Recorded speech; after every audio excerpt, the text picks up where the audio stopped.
Hey guys, it's Kay from KS Anonymous, and I am back today with another episode of r/Tales from Tech Support. Option 2 it is.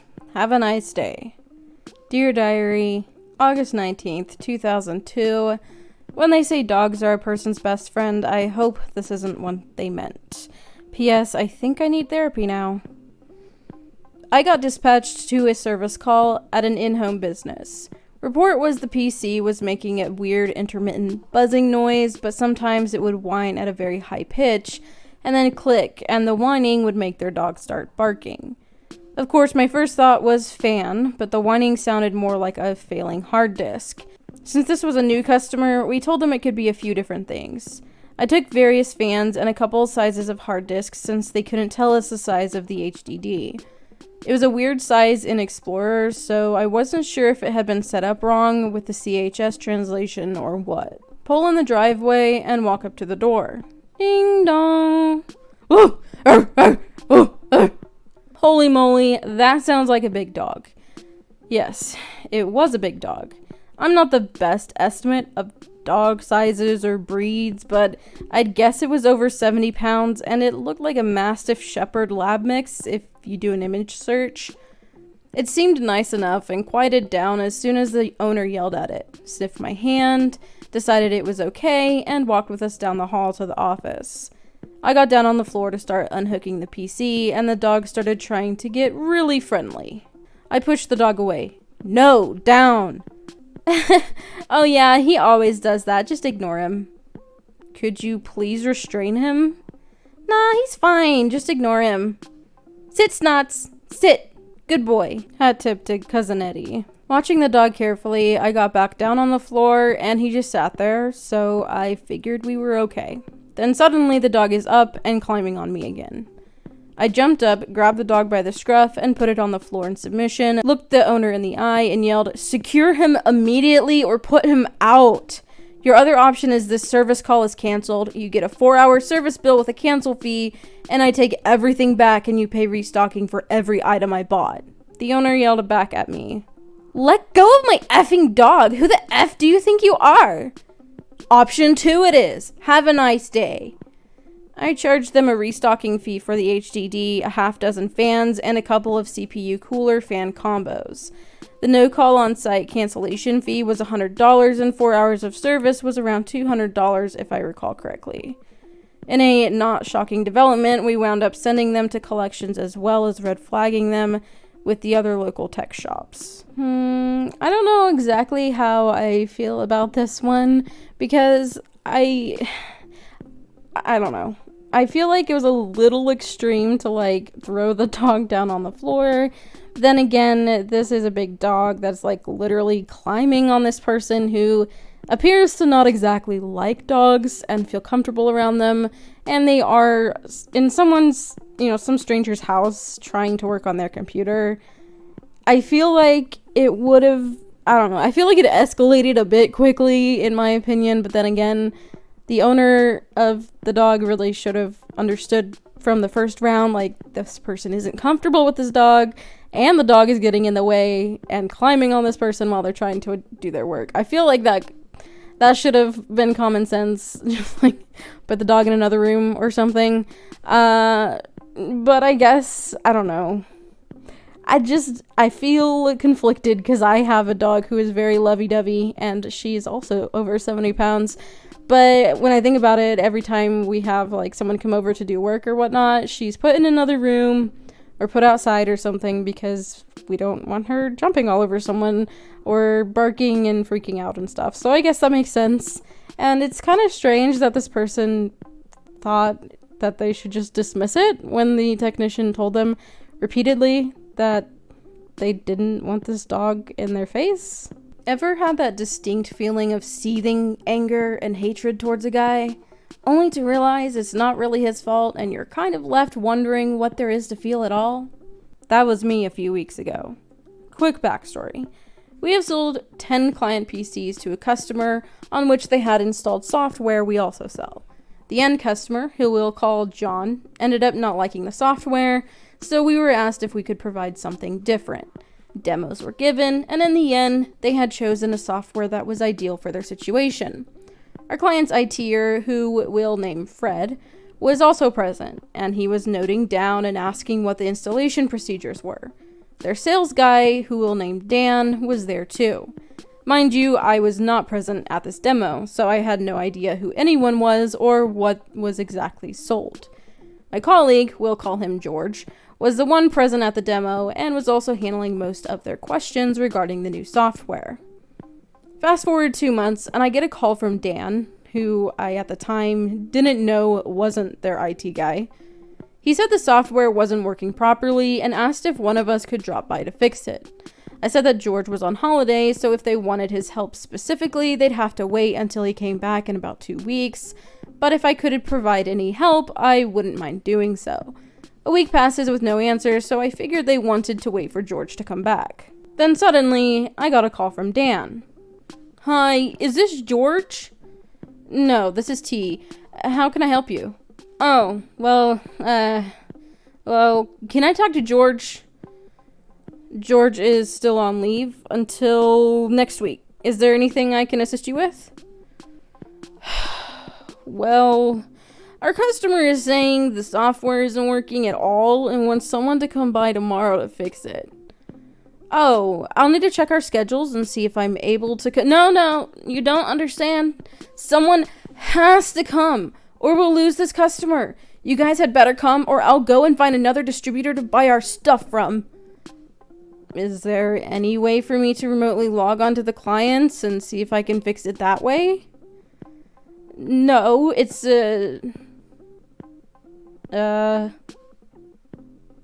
closed network, so there's no internet connected to the clients." "Alright, one moment." I put him on hold and go into my boss's office. I explain the situation. He checks my schedule, makes a few calls, and asks me if I'm willing to go there tomorrow. I say I am, despite the long drive, because I want to help them out. The customer and I agree to meet at 9 a.m. on location. The next day, after a 2-hour-long drive, I arrive on location at 9 a.m. Client is nowhere to be seen. I wait half an hour and I call him. He says he's on the way, but that he's run into some traffic. Around 10:30 a.m. he arrives saying he's sorry, and we go inside. Mind you, I was already annoyed at the fact that I had to wait an hour and a half after driving for 2 hours. We enter the building, I go to the clients, and I see that the software is only installed on one PC. I thought you had installed them on all the PCs already. Apparently not. I was under the impression that the software wasn't working properly, but it's not installed at all. I didn't know that. What do you mean you didn't know? You're the one who installed and programmed it, right? Oh, you mean Fred. Fred's on leave until next week. I'm the sales guy who sold the system. And he only installed the software on one PC? Yes. Is there a reason why he didn't install them on the other clients? I don't know, actually. Our client was threatening to pursue legal action if we didn't fix it this week, so I panicked and I asked you guys to come. Can you fix it? So instead of spending maybe 1 to 2 hours troubleshooting the software, I'm stuck installing and configuring 9 PCs with the software, which took me about 4 to 5 hours to make sure everything worked properly. On the exterior, I was friendly, professional, and calm while answering whatever questions they had, but on the inside, man, was I fuming. After a while, I just couldn't fault the guy, and the fault probably lies with Fred, so I ended up feeling empty. I left, 2-hour trip back, called my boss, and explained the situation. He said he'd charge them a full day of on-site support. A week later, I learned that Fred was planning on installing the software on the other 9 clients, but he forgot his week of vacation was coming up, so he figured it wouldn't be a big deal to finish his work after he got back, and didn't let his sales know. No idea if he got fired for it or not. Yeah, I think I would be extremely angry too if I thought that I was talking to the IT guy and he was just acting that completely and utterly clueless. To be fair, the actual IT guy was also being kind of clueless, considering He didn't communicate with his team at all and kind of created this whole entire problem. While it's really annoying, I hope that you were able to be paid for it properly, at least. After all, your boss did charge for a whole day. I'm assuming that means you did get paid and hopefully reimbursed for all of your time. But it is really frustrating when you think you're going into something to do one thing and then it turns out that someone had no idea what they were talking about and you're going to be stuck there forever doing something you didn't want to do and really isn't. It's not really your job to do, especially when they have their IT guy who was supposed to do it. How do you just forget that your vacation is coming up? I mean, like, a whole week of vacation. How do you just forget that? The non-working keyboard and character limits. Let me preface with this. I started my current job 5 months ago, and I am still learning all the third-party systems. A lot of our users are working from home today. I live up in Maine, and we have some decent ice going. Actors, me, Danuan KBH, the intrepid CysN network admin for a regional health facility, FPE, our user, and to be honest, the users at this business are all unicorns. They are friendly, they listen, they joke with us. FPE calls in, we go through how I am her favorite and she really appreciates IT, especially this time of year. My keyboard doesn't type anymore. I was typing in info to a case and it just stopped. I know she has a wireless keyboard, so I ask the obvious. Did you try new batteries? No, because the keyboard on my laptop won't open anymore either. Can you move the mouse around? Maybe your laptop is just locked up? I ask reasonably. No, I can move the mouse. Maybe I just hit a key combo that caused the keyboards to not work? FPE asks in earnest curiosity. I'm not aware of any combo that would do that, honestly. Let's do this. Reboot the laptop and try again. Let me know how it goes. Why is it I did not think of that before I call? FPE says with a smile. You know your IT folks. If we're not allowed to say, did you turn it off and back on, at least once a day we get depressed. We go ahead and hang up. No reason to sit on the phone as I am positive this will fix it. I get an email from FPE not 10 minutes later that says, so I told you I was working on cases. Apparently I had filled the text box and was not allowed to add more characters.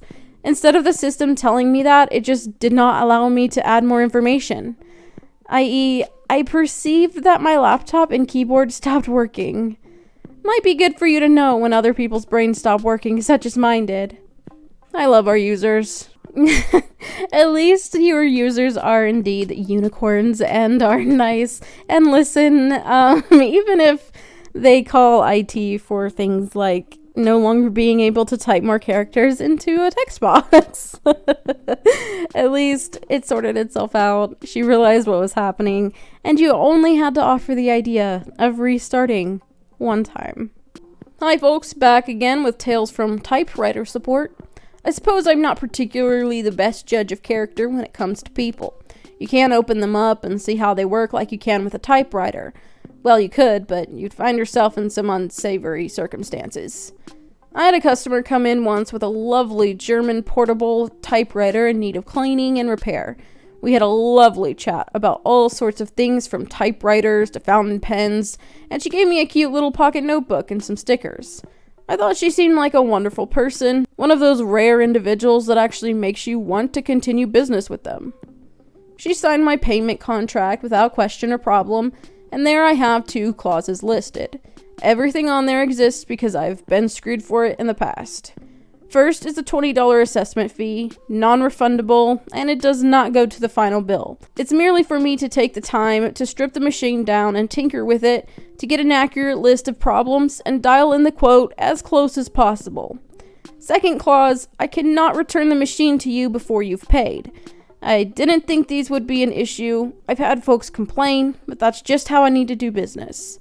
I can't have people walk off without paying for hours of work, nor do I want to take a half hour to an hour on a machine to diagnose it, only for the client to say, no thank you, and walk away. I acknowledge my time has value to it. I get down to business and start working on the typewriter. I will refrain from stating the model, but it was a 70s era plastic shell. The machine itself was covered in surface rust from the humidity. It also had a handful of mechanical parts needing disassembly, repair, and replacement parts. All in all, the quote came out to just shy of $200, which I have listed as average repair price. She responded that it was a bit high, so I cut it down by nearly half. The thing about me is that I like to work within an industry standard. I don't like doing projects half-heartedly, so while I cut the quote, I still did the work. It amounted to about several hours of unpaid work, but I figured it was worth it because she seemed nice. I have a nasty habit of underbilling. She agrees to the new price and voices no further complaints. Dang, that machine came out looking like new. Truly a fine writing instrument. She comes by to pick it up a week after our initial scheduled date, doesn't say much, and drives off. I figured she must have been in a hurry. I get an email that evening from her stating that the sole reason she paid me at all was so I wouldn't hold her machine hostage as per my contract, as well as a voiced distaste that the assessment fee doesn't go towards the quoted work. So that was the only reason? Ouch. Not that it looked fantastic, actually worked, came with free parts and a ribbon, typed super well, dialed into factory specs that were decades out of alignment. She didn't voice any particular concern, but it was just one large undertone of disappointment. I suppose she was trying to butter me up for a better price early on. Not the first time someone has tried that trick, but I fall for it every time. Guess it just wasn't low enough for her. I figured she'd maybe appreciate good workmanship, but today's society doesn't really value that much anymore. One thing's for sure, I don't work for free. But my friend, you did technically do some work for free. I feel like when you slash your price in half, that really sucks. I can't stand it when people pretend that they're nice and pretend that they actually are nice people and actually care about you and your work, and then turn out to be these really mean people who are basically choosing beggars in disguise. I love how she didn't have the guts to tell you in person either. She wanted to send you an email like you somehow scammed her, even though she's the one who wanted all this stuff done to a typewriter, which I feel like isn't exactly the most common kind of service for extremely cheap, even though her thing came out nice. It's just frustrating. I'm sorry that happened to you, and at least you've learned and put things in your contracts to help protect you against this stuff, but you really gotta stop giving discounts like that when people are supposedly nice to you.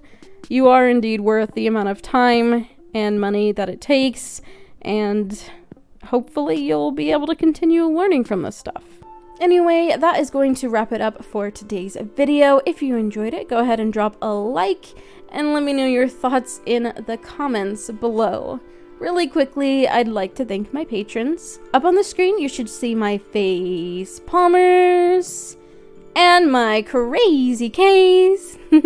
Thank you so much for supporting me in the way that you do. If you're interested in becoming a patron, checking out the original post from today's video, or sending me an email for possible inclusion in a future video, all of that information is in the description box, so be sure to check that out.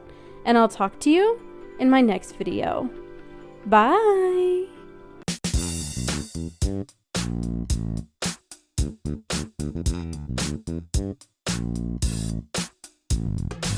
Thank you.